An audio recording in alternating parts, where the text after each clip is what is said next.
기독교 관점으로 책 읽고 토론하기 기책토 모임 문학 분야. 이번에 우리가 함께 읽을 책은 박 같은 여름 김혜란 작가의 작품입니다. 제가 개인적으로 좋아하는 작가인데요. 두 가지의 지읒과 두 가지의 기억이 있기 때문입니다. 재미와 재치, 깊이와 감동. 김혜란 작가의 책을 보면 정말로 재미있고 재치와 위트가 느껴지는데 그거로 끝나지 않고 굉장히 깊이 있는 문장이 나오고 감동까지 더해져서 개인적으로 좋아합니다. 이번 바깥은 여름이라는 책은요, 이런 표지로 되어 있고요. 총 7개의 작품이 모아 있는 수록집인데요. 사실 이번 작품은 저는 개인적으로 좀 읽기가 쉽지는 않았습니다. 왜냐하면 제가 가족의 죽음을 다룬 작품을 좀 읽기 어려워해요. 실제로 개인적으로 제가 듣지 않는 곡이 있습니다. 찬양 중에서. 요게벳의 노래. 모세를 떠나보내면서 불렀던 어머니 요게벳의 노래, 이거 들으면요. 정말 눈물이 날 수밖에 없거든요. 그래서 저는 한번 예배 시간에, 어떤 연주자가 이 요게벳의 노래로 연주를 했는데, 그날 사회를 봐야 했는데 펑펑 울어서 다들 은혜 받아서 우시는 줄 알았는데, 저는 은혜 받아서 울었다기보다는 너무 슬퍼서 울었거든요. 그래서 이 노래는 뭐 안 듣고요. 또 한 번은 아내와 함께 오베라는 남자라고 하는 그 소설로도 나오는 그 작품, 영화를 본 적이 있습니다. 그 작품은 어떤 한 남자가 아내를 잃고 어떻게 살아가는지를 다루는 작품이에요. 저 한 10분 보고서 바로 그만 보자고 아내한테 그러고 아내 품에 안겨서 펑펑 운 적이 있습니다. 그러니까 제가 이런 그 가족의 죽음을 다룬 작품을 제가 사실 보기 어려워해요. 그런데 이, 이번 그 소설집의 두 작품이 이제 그 내용이거든요. 그래서 사실 저는 쉽지 않았고 읽기가. 아무튼 하지만 함께 읽어야 하니까, 토론해야 하니까 또 이렇게 준비를 하였습니다. 이 7개의 작품 중에는요, 김연애 작가 본래 어떤 그 두근두근 내 인생, 제가 이 작품부터 제가 매료되었었는데, 그것과는 결이 약간 다른 작품도 있긴 합니다. 하지만 또 김혜란 작가 특유의 이 두 가지 재미와 재치, 깊이와 감동을 느낄 수 있는 작품들이 주를 이루고 있고요. 제가 그래서 작품마다 네 개의 질문을 넣어놨습니다. 두 개의 내용 질문, 한 개의 문장 질문, 어떤 문장을 딱 제시하고서 그 문장에 관련된 질문을 넣었고 또 하나는 신앙적 질문을 넣었습니다. 그리고 요 총평은요, 좀 스포일이 되지 않도록 그냥 좀 잔잔하게 이렇게 총평 내용 문장을 구성하였습니다. 자, 먼저 첫 번째 작품 입동은요, 깊은 상실을 경험한 부부의 아픈 이야기가 나옵니다. 그래서 이 부부와 같은 경험이 있다면 그 경험담을 나누셔도 좋겠고요.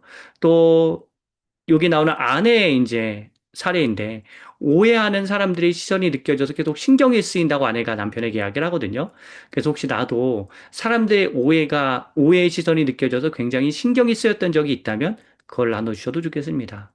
책에 보면 그 돈 헐자, 빚 갚아야지라면서 갚아야지 하는 내용이 나오거든요. 보험금을 사용하면 가해자를 용서하는 것 같아서 사용하지 못하다가 결국 현실적으로 사용할 수밖에 없는 이 부부의 심정이 어땠을지 좀 나눠주시면 좋겠습니다. 신앙적인 질문은요.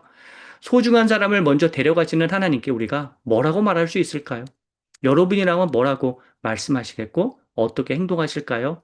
그것들을 좀 편하게 나누시면 좋겠습니다. 이거는 신앙을 재단하는 토론 나눔이 아니라 그냥 편하게 나눠줄 수 있는 공간이기 때문에 그냥 편하게 나눠주시면 좋겠습니다. 두 번째 작품 보면요. 개, 이름이 에반이에요.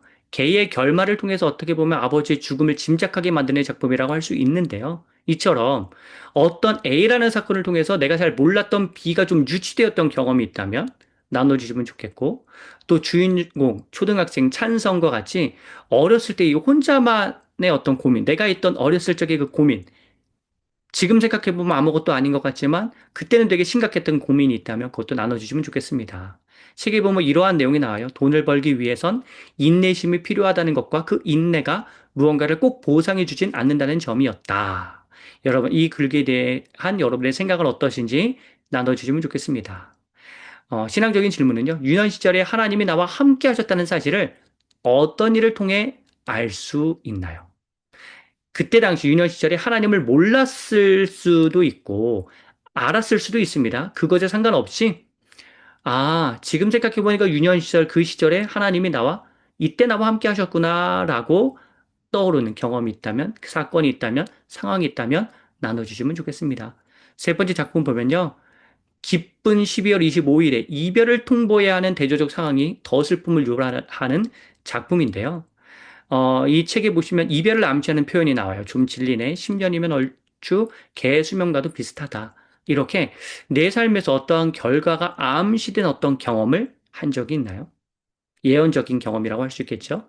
그런 것들 나누셔도 좋겠고, 또 여러분의 과거 이별사 는 어떠했는지도 나누셔도 좋겠습니다. 책에 보면 나는 내가 돈이 없어서 공무원이 못 돼서 전세금을 빼가서 너랑 헤어지려는 게 아니야. 그냥 내 안에 있던 어떤 게 사라졌어. 그리고 그걸 되돌릴 수 있는 방법은 없는 것 같아. 라고 하는 문장이 나오는데요.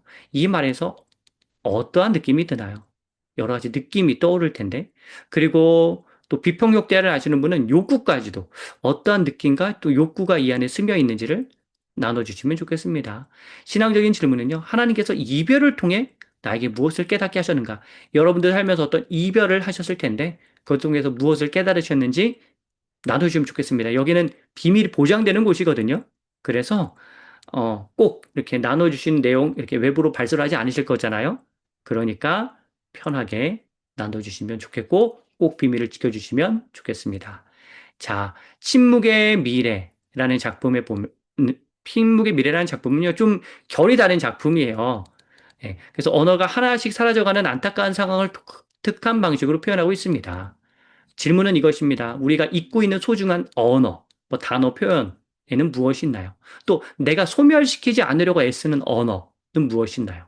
책에 보면 이런 내용이 나옵니다. 오늘도 이곳에선 오래된 언어 하나가 거짓말처럼 사라졌다. 보름에 한 번꼴로 일어나는 일이라 이제 놀라는 사람도 없다. 라고 하는 문장이 나오는데요. 이 세상이 이제는 무뎌진 부분이 있잖아요. 사라지는 상황, 사라지는 어떤 현상처럼 뭔가 예전에는 그게 보편적이었는데, 이제는 그냥 무뎌진 부분이 있을 텐데, 인생에서. 어떠한 부분이 지금은 그러한지 나눠주시면 좋겠습니다. 신앙적 질문은 이것입니다. 성경에는 언어의 대조적 상황이 나오죠. 하나님께서 말씀으로 세상을 창조하십니다. 하지만 인간들은 그 언어를 오남용해서 바벨탑을 쌓죠. 우리가 창조 질서에 부합한 언어 사용을 하려면 어떻게 해야 할까요? 나눠주시면 좋겠습니다. 다섯 번째 작품은요, 주인공이 베푼 선의가 보답으로 다가오지 않은 충격적인 상황이 나오죠. 그것은 이혼한 부모님 밑에서 자란 슬픔과 맞물립니다. 여러분, 배신을 당한 경험이 있다면 나누셔도 좋겠고, 또 어떤 일로 인해 불안했던 적이 있었다면 그것도 나눠주시면 좋겠습니다. 책에 보면 이런 내용이 나오죠. 그런데 나중에 문제 생기면 어떻게? 교통사고 후유증은 일이 1, 2년 뒤에 나타나기도 한다잖아. 그러면 우리 정말 이렇게 과거의 잘못된 선택이 나를 올가맨 적이 있나요? 이것들 나눠주시면 좋겠습니다. 신앙적인 질문은 다음과 같습니다. 주인공처럼 어쩔 수 없이 타협을 해야 할 때 어떠한 선택이 신앙적이라고 할 수 있을까요? 혹시 비슷한 경험이 있었다면 그 경험을 중심으로 나누셔도 좋겠습니다. 여섯 번째 작품은요. 다문화 편부모 가정에서 힘겹게 자녀를 키우는 모습이 참 애잔하게 느껴지는데요. 여러분 자녀 편부모 혹은 다문화가 아니더라도 그냥 자녀 어렸을 때 키우시면서 어떤 점이 어려우셨는지, 또 사춘기가 될 자녀가 사춘기가 될 무렵에는 어떤 점이 힘들었는지 나눠주시면 좋겠습니다. 두 번째로 다문화 자녀 혹은 다른 나라 사람과 있었던 좋은 경험 혹은 나쁜 경험이 있다면 그것도 나눠주시면 좋겠습니다. 책에 보면요. 되게 재미있는 내용, 우픈 내용이 나오는데 어린이는 원래 힘든 거예요 라고 하는 문장이 나와요. 이 표현에도 나오듯이 아이들 입장에서 생각해 봤을 때 아이들은 대체 어떤 점이 힘들까요? 이것들을 나눠주시면 좋겠습니다. 어린의 마음이 되어서요. 자, 성경적인 질문은 이것입니다. 성경은 어린이를 존중하며 자녀를 노엽게 하지 말라고 교훈합니다. 나는 자녀들, 뭐 어린이들, 다 큰 성인 자녀도 포함해서 어떻게 자녀를 좀 대해야 할지 나눠주시면 좋겠습니다. 이 83페이지는 이별에 대한 글귀는 너무나 좋아서 제가 따로 실어놨습니다. 이게 되게 이별에 대해서 작가가 쓴 글인데 너무 인상적이고 강렬해서 제가 너무 좋아서 이렇게 발췌해 놨는데요. 이거 참고하시면 좋겠고요. 다음 일곱 번째 마지막 작품 어디로 가고 싶으신가는요. 남편과 사별한 30대 중반의 여자가 사촌 언니의 집 스코틀랜드에서 이별의 과정을 밟는 이야기입니다. 여러분, 이별, 사별 등 이렇게 사랑하는 사람과 작별을 하신 분이 있을 텐데 그 이에 어떻게 보내셨는지 나눠주시면 좋겠고요. 그래서는 이 시리와의 대화가 나오지만 이제는 시대가 달라져서 AI와 대화할 수 있잖아요. 여러분 AI와 대화 상담해 보셨는지 그리고 그것은 도움이 되었는지도 나눠주실 수 있다면 예, 나눠주십시오.